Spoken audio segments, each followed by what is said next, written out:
Welcome back as we work to connect with each other and with Jesus. I'm here in my backyard today, and I've got a few different types of plant settings that I want to talk about. The first, as you can see, there's a hanging basket right here. That when we first bought the hanging basket in the spring, it was lush, it was green, it was growing, it was healthy. It still has growth on it, but it's not like it once was. Then over here, I have a potted plants, and these plants continue to grow. They're not as good as they maybe used to be, some of them, but they're much better than the hanging basket. And then here right next to me, I've got a lilac bush that is planted in the ground. And it's about 3.5 feet tall or so, and it's green, it's growing, and it's healthy.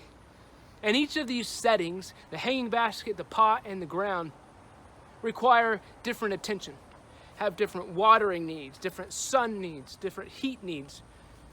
The hanging basket, for example, needs watered about every single day. And even so, it begins to dry out when the temperatures are hot.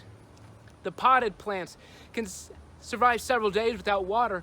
They can store more than the hanging basket, but not as much as the lilac bush that's in the ground. And we can think of our settings, whether we're a hanging basket, a potted plant, or the ground. Our setting determines our access to nutrients. The nutrients that we can get, the nutrients that we can store for later. Our setting impacts us spiritually. In Proverbs chapter 13, verse 20, it says, "Walk with the wise and become wise. Associate with fools and get into trouble." So what this means to me is we have to be careful of what we associate with. Now, don't get me wrong. There are times God puts us in positions that are difficult and calls us to thrive. So sometimes we may not have the ideal situation. But what Proverbs is talking about is the things that we can control. We can control our entertainment choices. We can control our friends and the people we hang out with.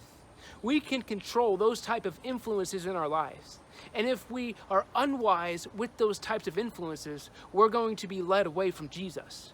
But if we're wise with them, we can grow, we can dig deeper, and we can get to where Jesus wants us to be. Now, we have to be careful with the phrase of the world versus in the world. See, we as followers of Jesus are not of the world, but yet we're still living here.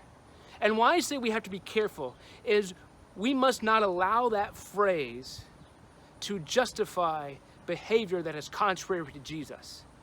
We still have to make Jesus choices even though we live in a world that doesn't honor Jesus, which is why whoever we associate with is important.